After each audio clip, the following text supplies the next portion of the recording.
Today, we're reviewing the latest headphones from Beats, the Solo3 wireless. Apple acquired Beats during the summer of 2014, and this third generation of Solos represents one of the first offerings from Beats while under parent company Apple. Due to a combination of aggressive marketing and a multitude of tech reviewers, blogs, and forums making unfavorable reviews about earlier generations of Beats products, the general masses are quite divided on Beats as a brand today. My goal is to provide a 100% honest review from a professional perspective without any of the hype. Stay tuned.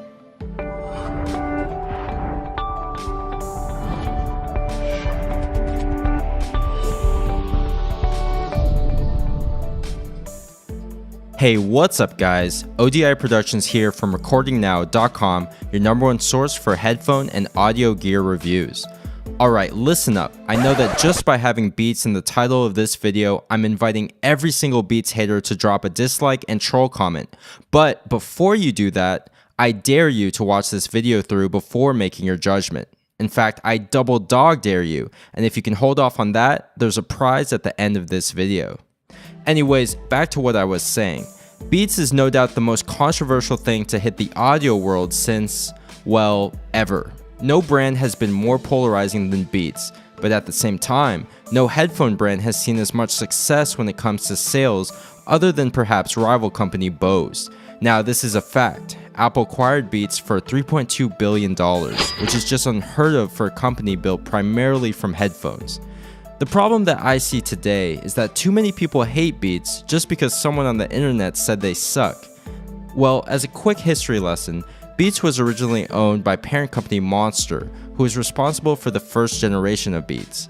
I believe this first generation is truly what's responsible for all the present day hate, as those were hot garbage for lack of a better term. Now, the second generation of Beats is where things actually changed for the better. During this generation, Beats actually split from partner company Monster, and for a period were even under HTC. If you saw my review of the Beats Studio Wireless, you'd know that the second gen was a huge leap in all aspects, sound quality especially. Still, they were overpriced when they retailed for $379, but now priced at around $230 and below, they've reached fair market value and make for a decent Bluetooth contender. This all brings us now to the third generation of Beats headphones and the first release under parent company Apple. Pay attention because this is where things get interesting. The Solo3 wireless retains much of the same exterior styling as the Solo2. However, it's clear that Apple really upped these headphones in the technology department. Let's start with the W1 chip, which is a big deal because it's a new type of wireless connectivity that offers much improved battery life and wireless range, along with potential for higher streaming quality in the future as compared to plain old Bluetooth. Now, the W1 chip only works with fellow Apple devices, but it makes connectivity happen in a snap. You just turn Bluetooth on your Apple device, turn the headphones on, and the Solo3s will pop up in an instant. Due to this W1 chip, battery life is rated at a whopping 40 hours, which is just fantastic. Most Bluetooth headphones today hover around the 20-hour range, so this effectively doubles that. One interesting idea is that the firmware of the Solo3s can be updated in the future, and since the W1 chip is already in place, this offers the potential for even more improved streaming quality down the line. Now let's talk about price and where the Solo3 sits in the headphone market. The Solo series is an on-ear headphone as opposed to over-ear, and by and large, most premium Bluetooth headphones are over-ear. We're talking about the Studio Wireless, Bose QC35, Sennheiser PXC550, Sony MDR1000X, etc. With that said, the Solo3 doesn't compete with top-of-the-line over-ear headphones by design, but also when it comes to price. All four of those over-ear headphones retailed for an average of almost $400, and some still cost that today. The Solo3s retailed for just under $300, but are already discounted over 25% to $219, which is the price I bought these for. I predict that by the end of 2017, we will see the Solo3s dip below $200 at $199, perhaps occasionally on sale for $179 as well. Secondly, the Solo3 is a Bluetooth wireless headphone. I can't stress it enough that you can't be comparing 10-year-old wired headphones to wireless headphones. It's like the difference between an automatic and a manual car. They're for completely different markets. One of these can connect to an iPhone 7, the other can't. With all that being established, let's jump into the review and judge the Solo3s by each category. Stylistically, the Solo3 is largely identical to the Solo2. You know what they say, if it ain't broken, don't fix it. Beats headphones are known as fashion statements, and deservingly so. They come in a large number of colorways reminiscent of the iPhone, such as gold, rose gold, silver, gloss black, matte black, and possibly more in the future. There's something for everyone here. The overall profile is extremely sleek and streamlined due to the smaller on-ear design. No bulging ear cups to make you look like a dork, and one of the few headphones that actually can be considered fashionable. Comfort on the Solo3s is surprisingly good for an on-ear headphone. I myself much rather prefer over-ear headphones for comfort, but the Solo3s impressed me with its lightweight and smaller footprint. There is a bit of clamping force and my ears do warm up after a short period of time. However, I can still wear these for about an hour or two without discomfort. One note, however, is that when I take them off after a long session, then my ears start to feel the pain. I guess I'd rather feel it with them off than when they're on, but it shows they're not perfect. Overall, comfort is decent for an on-ear headphone, but not as plush as some over-ears. Build quality has never been a strong point of Beats products, and the Solo3s haven't really moved the needle in my opinion. They look and feel the same as the Solo2s for the most part, but only time can tell if these will hold up.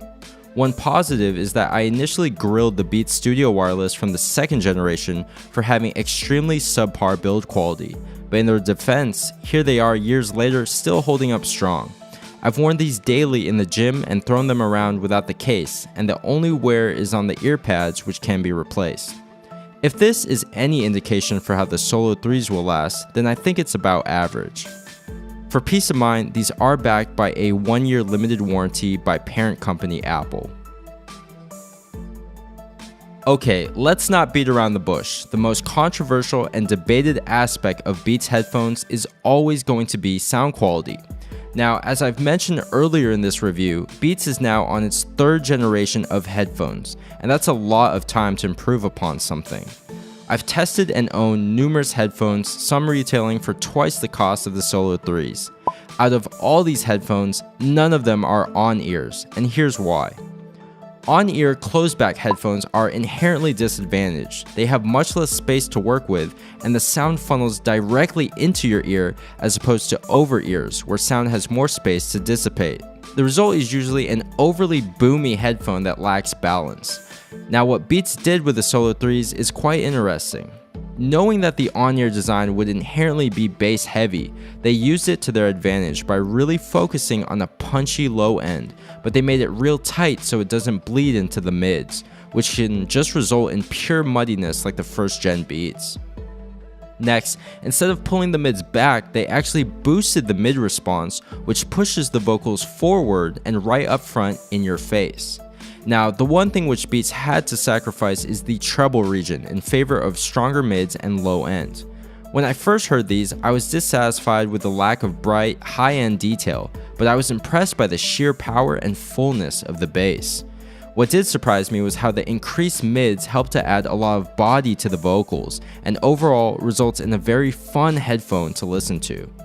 One advantage of rolled off highs is fatigue is virtually zero in these headphones, so you can turn up the volume and jam as loud as you want without really hurting your ears with piercing highs.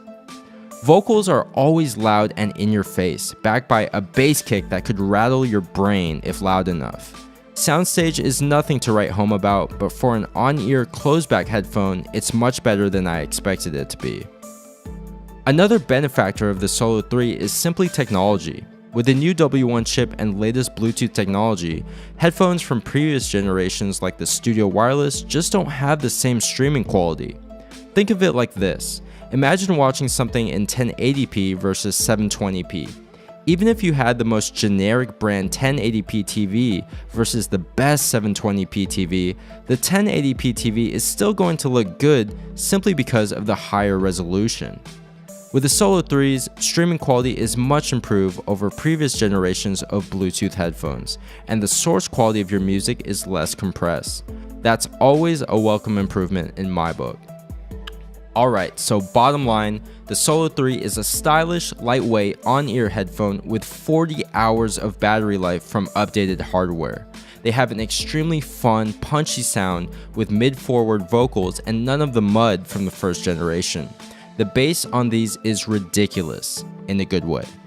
Now, they originally retailed for $300, to which I would have said that they are definitely overpriced, but having already dropped to just $219 in just a few months, they are already approaching fair market value. I predict the Solo3 to drop down to $199 and below if the Studio 3s come out later this year. So if you'd like to pick up a pair of these fun headphones for on the go, click the link in the description below for the lowest price available today. Do not pay $300. If you enjoyed this video, please drop a thumbs up and a comment letting me know. It really helps the channel to grow and allows me to make more honest reviews just like this one. Oh, and one last thing. If you made it through this entire video, here's the prize I promised you in the beginning. If you're watching this, you probably like headphones. And if you're a human being, you probably like free stuff. Well, I'm putting together the best of both worlds and giving out free headphones every single month this year. In order to be eligible for the free headphone giveaways, all you gotta do is follow me on Instagram at ODI_productions. I'll always announce the giveaways on there, and for February, I'm giving away a pair of Audio-Technica headphones. Yes, Beats haters, rejoice. Here's January's winner, Avery, at Dr. Reed 46, who is kind enough to post this after receiving his free headphones. You could be next. Following me just takes a second, so I suggest you do it right now so you don't miss out on free headphones. I'm even giving out a pair of Bose headphones later this year, but you'll have to wait to find out when. Thanks for watching this video, guys. Check out my other reviews next.